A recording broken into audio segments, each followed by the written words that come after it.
Hello viewers, আসসালামু আলাইকুম। আজকে সামাজিকভাবে কিছু কথা বলতে চাই। সেটা হচ্ছে বেসিক্যালি আমাদের সমাজে একটাই সমস্যা। সেটা হচ্ছে বর্তমানে আমরা একে অপরের পিছনে মানে কিভাবে একটা মানুষকে নিচে নামানো যায় এবং কিভাবে একটা মানুষের ক্ষতি করা যায় যাতে ওই মানুষটা কেন উপরে উঠলো, তাকে পা ধরে টেনে নামাতে হবে এমন একটা চিন্তাভাবনা নিয়ে বসবাসকারী কিছু মানুষ, এরা মানুষের ভালো চায় না। এরা চায় যে ওই মানুষটা যারা উপরে উঠতেছে, মানে নিজে চেষ্টা করতেছে, নিজেকে ডেভেলপমেন্ট করতেছে, এদেরকে কোনো না কোনোভাবে কোনো আলোচনায়, চায়ের দোকানে হোক, পানের দোকানে হোক, আর ক্যারাম বোর্ডের ঘরে হোক, ক্লাবে হোক, এনাকে নিয়ে আলোচনা। অথচ উনি নিজেই কিছু করতে পারছে না। আমি বেশ কয়েকবার জিনিসটা দেখলাম যে আমাদের বাংলাদেশে প্রায় সময় যারা এই যে মানুষকে নিয়ে আলোচনা, সমালোচনা, ভালো দিক, খারাপ দিক, মানে যারা আলোচনা করে আর কি, তাদের কোনো কাজ নেই। এরা আসলে বাবার হোটেলে খায়, মায়ের হোটেলে খায়, এবং এদের একটাই কাজ যে কিভাবে একজন মানুষকে নিচে মানে নামানো যায়, মানে আর কি একেবারে নিচু দেখাইতে হয়। এটা বাংলাদেশের মানুষ খুব ভালো করেই জানে, মানে কিছু সংখ্যক লোক জানে। কথাটা ইউটিউবে যেহেতু যাবে, আমি একটু বলি। ধরুন আমি একটা নিজে উদ্যোক্তা তৈরি হব, নিজে উদ্যোক্তা তৈরি হওয়ার চেষ্টা করছি, এখনও হতে পারিনি।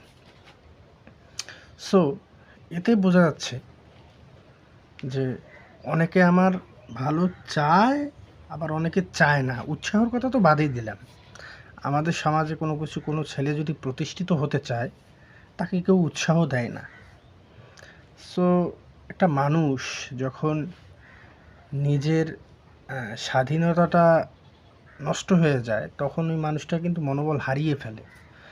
আমি একটি কাজ করতে ধরলাম, কিন্তু অথচ আমি কাজটি করতে পারলাম না একটা মানুষের কারণে। ওই মানুষটা আমার ক্ষতি করলো এবং আমাকে নিচু দেখানোর চেষ্টা করতেছে, তবুও আমি থামতেছি না। আমি চিন্তা করতেছি যে নিজেকে কিভাবে ডেভেলপমেন্ট করা যায়, নিজের ভালো দিকটা উপস্থাপনা করে আমি সামনে এগিয়ে যেতে চাই। কিন্তু কিছু সংখ্যক লোকের কারণে আজকে অনেক ছেলে, যারা আমার মতো ইয়াং জেনারেশন বা যারা নতুন প্রজন্ম, যারা প্রস্তুতি গ্রহণ করছে, বা আমাদের থেকে বয়সে বড়, যারা ভালো কিছু করার চেষ্টা করছে, তাদেরকে খারাপ দিকটা দেখানো হচ্ছে। এখন বলতে পারেন কেন? বলি, আমাদের দেশে কিন্তু উদ্যোক্তা হচ্ছে কৃষি সেক্টর, মানে ফার্মার, তারপরে হচ্ছে যাদের ফার্ম আছে, পোলট্রি আছে, তারা নিজে চেষ্টা করছে যে কিভাবে একটা প্রতিষ্ঠানকে ডেভেলপমেন্ট করা যায়, বা কেউ ব্যবসায় টাকা ইনভেস্ট করছে। হ্যাঁ, অনেক জায়গায় অনেক ধরনের, কিন্তু অমুকের প্ররোচনায়, মানে মানুষের কথায় তাদের কান ভারী হয়ে যাচ্ছে। একটি মানুষ কতক্ষণ এক কথা শুনতে পারবে? বেশিক্ষণ শুনতে পারবে না, এটা আপনার আমার পক্ষে সম্ভব না। আজকে এ বলছে, এই তুই তো ওই ব্যবসা করছিস, দেখিস কেউ মেরে যেন দেয় না, তুই এটাতে সাকসেস হইতে পারবি না, তোর দ্বারা ওটা সম্ভব না, তুই অন্য কিছু দেখ। এই যে মানসিকভাবে তাকে যে টর্চারটা করা হয়, সে তো কাউকে প্রকাশ করতে পারছে না, বাসায় এসে বলতে পারছে না, কাউকে শেয়ার করতে পারছে না। মানুষ তো জানছে না একজন মানুষ উদ্যোক্তা হতে গেলে কত ধরনের, মানে মাথায় কত রকম প্রেশার নিয়ে কাজ করতে হয়।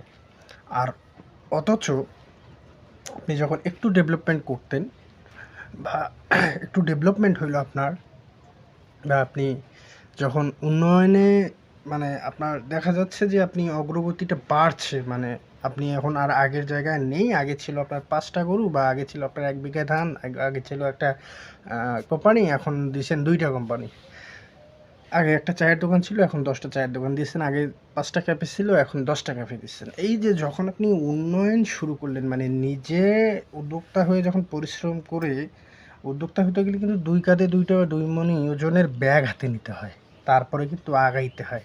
একটা মানুষ যখন এগিয়ে যায় তখন তার পেছনে বলে, না আমি জানতাম তুমি এটা পারবে, আমি জানতাম, আমার এটা এটা এটা আমি জানতামই যে তুমি পারবে। হ্যাঁ, এইভাবে তো আমি ভাবিনি, আমি জানতাম যে তোমার দ্বারা কিছু হবে, কিন্তু ওই ব্যক্তিটাই এক সময় বলেছিল যে না তোমার দ্বারা এটা সম্ভব না, কিন্তু ওই মানুষটাই তার মন মানসিকতাকে নষ্ট করার জন্য, যাতে সে দাঁড়াতে না পারে, সেই ব্যবস্থা গ্রহণ করেছিল।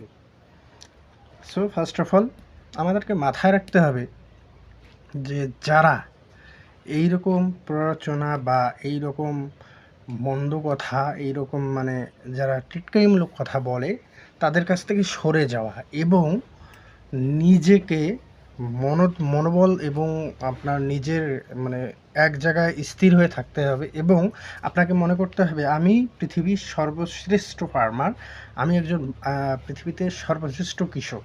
আমাকে মনে রাখতে হবে আমি একজন মানে আমি যে গরুর গবাদি গরু মানে পশু যে লালন পালন করি, আমার যে একটা ফার্ম আছে, সেই ফার্মের মধ্যে 1 নম্বরে আমি আছি।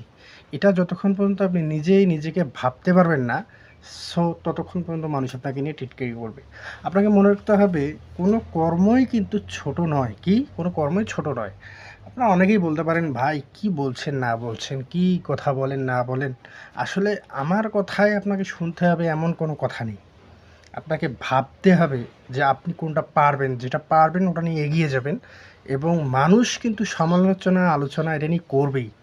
সো মানুষের কথায় কান না দিয়ে নিজে যদি একটু কষ্ট করে চেষ্টা করা যায়, ভালো কিছু করা অবশ্যই সম্ভব হবে এবং ভবিষ্যতে এ ধরনের মানুষ যারা একে অপরের ভালো চায় না, সেই সব মানুষ থেকে বিরত থাকতে হবে। একাই চলতে শিখতে হবে, একাই লড়াই করতে হবে। মনে রাখবেন এ সমাজ আপনাকে ততক্ষণই পর্যন্ত মূল্যায়ন করবে যতক্ষণ পর্যন্ত আপনি সমাজের মধ্যে কিছু একটা পরিচয়ে বড় হয়েছেন। আজ আপনি বিজনেসম্যান, সো সমাজে আপনার দাম আছে। কাল আপনি নাই, সো সমাজ আপনাকে দেখবে না। সো সমাজ না দেখে আপনি আপনাকে তৈরি করুন, সমাজ আপনাকে এমনিই দেখবে। যখন আপনি আপনার কাছে হেরে যাবেন তখন তো সমাজ আপনাকে দেখবে না। সমাজ আপনাকে দেখতে হলে আপনাকে তৈরি করে নিতে হবে নিজেকে। সো ওইভাবে নিজেকে তৈরি করুন।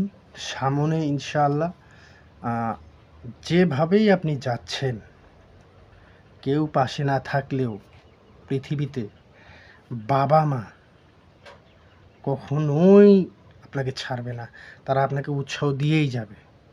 হ্যাঁ, কিছু কিছু পরিবার ব্যতিক্রম হতেই পারে, সেজন্য সকলেই এক নয়, এটা আপনাকে মনে রাখতে হবে এবং 2টি কাজ করবেন। প্রথমত দেশের জন্য কিছু করবেন, দ্বিতীয়ত পরিবারের জন্য কিছু করবেন। এই পরিবার আপনাকে কিন্তু আজকে আপনাকে মানুষ করেছেন, আল্লাহ পাকের অশেষ রহমতে আপনাকে মানুষ করেছেন, আপনি একটা পর্যায়ে গেছেন কিন্তু পরিবারকে ভুলে গেছেন, এরকম কিছু করা যাবে না। সো দেশের জন্য উন্নয়নমূলক চিন্তা ভাবনা করুন যে আমি একটা প্রজেক্ট করলে ওই প্রজেক্টে আমার সাথে আরও 100 জন কাজ করতে পারবে, সেই 100 জন কর্মী থেকে 200 কর্মী হবে, এইভাবে আপনি কর্মী বাড়াতে থাকবেন। দেশে আয় হবে, বৈদেশিক মুদ্রা আপনি ভেতরেও ঢুকাতে পারবেন বাংলাদেশের ভিতরে এবং এই টাকা দিয়ে আপনি উন্নয়নমূলক কাজ করতে পারবেন, ভালো ভালো কিছু প্রজেক্ট করতে পারবেন, যেগুলো দিয়ে আপনি সমাজে চলতে পারবেন, একজন ভালো উদ্যোক্তা হতে পারবেন। আসলে উদ্যোক্তা হতে গেলে মনের জোরটাই আসল জোর এবং মনের শক্তিটা আসল শক্তি। টাকা পয়সা নাথিং, মানে টাকা পয়সা অতটাও প্রয়োজন হয় না, সাপোর্ট বাসা থেকেই পাওয়া যায়। যদি আপনি চিন্তা করেন যে আপনি একজন ভালো উদ্যোক্তা হতে পারবেন এবং আপনাকে মাথায় রাখতে হবে উদ্যোক্তা হতে হলে কিন্তু সমাজে এদেরকে পাগল বলে, ঠিক আছে, যে আর ও তো পারবে না, ও তো অমুক, আর না এর দ্বারা কোনো দিন সম্ভব না। সমাজ আপনাকে এই কথা বলবে, কিন্তু আপনাকে মাথায় রাখতে হবে। সো বেসিক্যালি আমি যদি বলতে চাই এক কথায় যে উদ্যোক্তা হতে হলে আপনাকে পাগল হতে হবে এবং আপনার লক্ষ্য স্থির রাখতে হবে। তো ধন্যবাদ আপনারা যে যতক্ষণ দেখলেন। আমার মোটিভেশন, এটা মোটিভেশন না, এটা আসলে আমার মনের কথা যে সমাজে এরকম বহুরূপী মানুষ আছে যারা মানুষের ভালো দেখতে পারে না এবং ভালো চায় না।